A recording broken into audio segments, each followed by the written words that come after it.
For over 100 years, Britain controlled nearly a quarter of the entire world. Its navy ruled every ocean. London controlled global finance, and the British Empire looked completely unstoppable. Yet today, Britain is no longer the world's dominant power. Well, so what happened? Most people blame wars. But the real answer is much more surprising. Britain didn't lose its empire on the battlefield. It lost it through money. For over 100 years, Britain controlled nearly a quarter of the entire world. Its navy ruled every ocean. London controlled global finance. And the British Empire looked completely unstoppable. Yet today, Britain is no longer the world's dominant power. So what happened?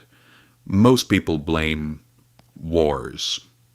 But the real answer is much more surprising. Britain didn't lose its empire on the battlefield. It lost it through money. To understand how Britain fell, we need to go back to the 19th century. At the height of the Industrial Revolution, Britain became the workshop of the world. British factories produced textiles, steel, machinery, and ships for every corner of the planet. The Royal Navy protected trade routes from the Atlantic to the Indian Ocean, and because so much global trade passed through British hands, the pound sterling became the world's most trusted currency. Imagine a world where almost every major business transaction was connected to London. That was the British Empire. By the early 20th century, Britain seemed invincible. But beneath the surface, a dangerous problem was growing. Germany and the United States were industrializing at incredible speed. Their factories became more efficient. Their populations grew faster, and their economies began to challenge Britain's dominance. Britain was still powerful, but it was no longer pulling away from its rivals. Then came the First World War. The war lasted 4 years and cost Britain an enormous amount of money. To pay for it, the British government borrowed heavily, especially from the United States. When the war ended, Britain had won militarily, but financially it was deeply weakened. For the first time, the United States emerged as a major creditor to the world. Many people think empires collapse suddenly. In reality, they often collapse quietly through debt, and Britain was becoming a debtor empire. The situation became even worse during the Great Depression of the 1930s. Global trade collapsed, unemployment surged, and countries began protecting their own economies instead of buying foreign goods. The British Empire survived, but its economic foundations were cracking. Then came the Second World War.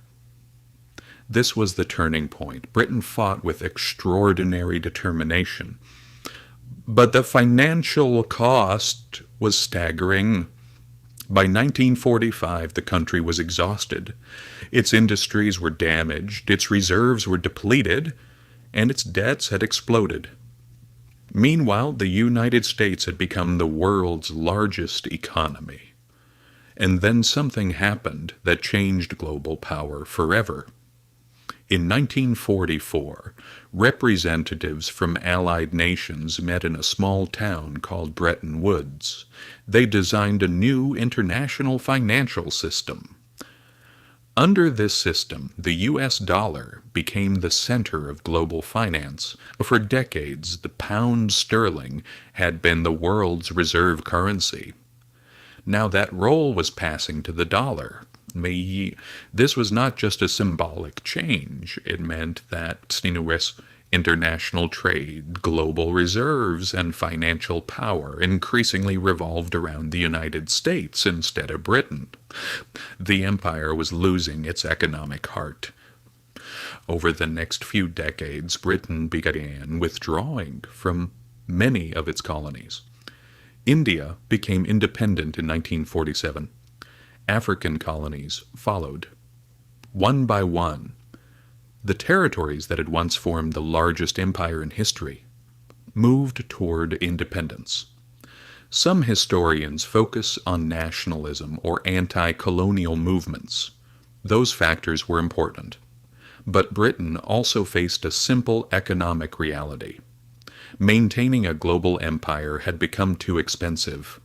Military bases, naval deployments, colonial administration, and infrastructure projects all required money, and Britain no longer had enough of it. The final psychological blow came in 1956 during the Suez Crisis, when Britain and France attempted to regain control of the Suez Canal. The United States refused to support them. Under American financial pressure, Britain was forced to back down. For many historians, this was the moment Britain realized it was no longer the world's leading power. The empire still existed on paper, but the balance of power had changed. By the end of the 20th century, Britain remained an important country with a strong economy, a major financial center, and significant global influence. But it was no longer the empire that had once ruled a quarter of the planet, and that raises an uncomfortable question. What actually determines whether a country remains a superpower? As military strength matters, political leadership matters. But in the end, economic power is what allows a nation to sustain everything else. When Britain led global finance, it could support a vast navy, overseas bases, and an enormous empire. When that financial dominance shifted to the United States, the empire became increasingly difficult to maintain. History often teaches us that wars destroy empires. But Britain's story suggests something deeper. Wars may accelerate the process, yet the real battle is usually economic. Because once a nation loses control of the world's money, trade, and finance, its political power eventually begins to fade as well. Britain did not lose its empire in a single day. It lost it gradually, through debt, competition, and the transfer of financial power from London to Washington. And that is why the greatest empire of the modern age disappeared, not with one dramatic defeat, but with a long economic surrender that most people never noticed.